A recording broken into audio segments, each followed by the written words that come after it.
आणि ही यात्रा, हा उत्सव, हा उरूस अगदी शांततेत पार पडावा या उद्देशानं आपण या ठिकाणी ही बैठक आयोजित केली आहे.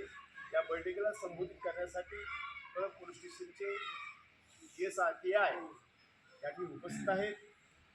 तत्पूर्वी या ठिकाणी संदीप बापू भडके यांना विनंती करतो आपण या ठिकाणी या कार्यक्रमाला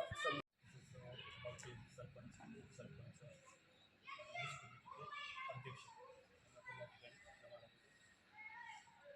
दोन्ही समाजाचे नेते आणि जनसंघ या ठिकाणी हा पोलीस स्टेशनला कळम येथे आल्यापासून हा पहिला दिवस आहे मला. त्याच्यापूर्वीचा मी बाहेर त्या ठिकाणी केलेला आहे बंदोबस्त.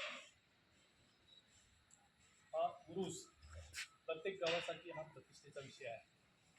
हिंदू समाजाचं आणि मुस्लिम समाजाचं ऐक्याचं स्वरूप आहे. वर्षानुवर्ष 500 वर्षापूर्वीची परंपरा आहे.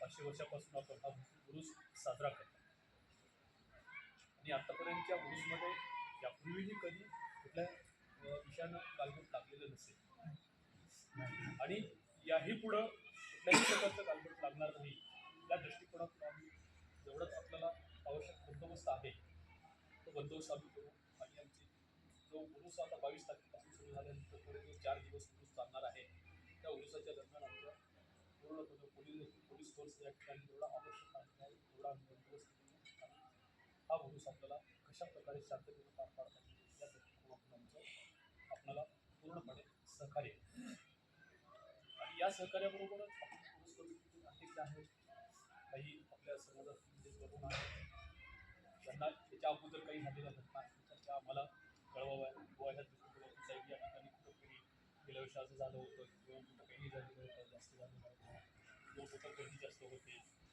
या बाबतीमध्ये काही सूचना असतील तर आपण मला सांगा.